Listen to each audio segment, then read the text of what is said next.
আমরা ধরে নেব যে এনসিপি এখন ক্ষমতায় আছে।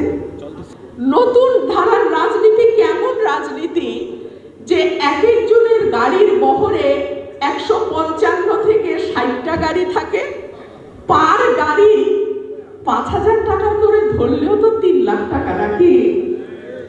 এই টাকা আসে কোত্থেকে? এই প্রশ্ন যদি করি, আমাদের তো 50 বছরের পুরনো দল, বাংলাদেশের সবচেয়ে জনপ্রিয় দল, বারবার ক্ষমতায় আসা দল, 5টা গাড়ির বেশি নিয়ে তো কোথাও যাইতে পারলাম না। 150টা গাড়ি কোত্থেকে আসে? নতুন ধারার কথা বলছে, নিজের রাজনৈতিক জীবনে সেটা চর্চা করতে হবে।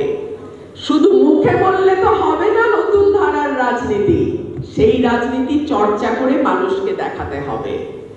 ঢাকা শহরের রূপায়ণ টাওয়ার 2টো ফ্লোর নিয়ে বিরাট অফিস, কেমন করে ভাড়া আসে কোথার থেকে? শুভাকাঙ্ক্ষীরা নাকি টাকা দেয়। শুভাকাঙ্ক্ষীরা কেন টাকা দেয়? শুভাকাঙ্ক্ষীরা কাদেরকে টাকা দেয়? শুনুন, আপনি যেমন রাজনৈতিক কর্মী, আমিও তেমনি রাজনৈতিক কর্মী। আমরা সকলেই জানি শুভাকাঙ্ক্ষীরা টাকা দেয় তখনই যখন তারা মনে করে যে দলটি আগামীতে হয়তো রাষ্ট্র ক্ষমতায় যাবে, রাষ্ট্র পরিচালনার দায়িত্বে যাবে।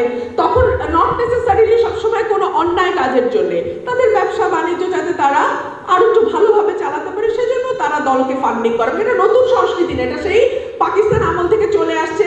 আপনারা ওয়েস্টে খবর নেন, ইউরোপ আমেরিকায় খবর নেন, সেখানেও কিন্তু বড় বড় ব্যবসায়ীরা রাজনৈতিক দলগুলোকে সহযোগিতা করে। কিন্তু কোন দলকে সহযোগিতা করে? যেই দলের ক্ষমতায় আছে বা ক্ষমতায় যাওয়ার সম্ভাবনা আছে। তাহলে কি আমরা ধরে নেব যে এনসিপি এখন ক্ষমতায় আছে? কি আপনারা জবাব দেন? মনে হয় এনসিপি যদি ক্ষমতায় নাই থাকে তাহলে এই সহযোগিতা তারা কেন পাচ্ছে? সেজন্যই আমি বলেছিলাম আমাদের সামনের পথ আরো কঠিন।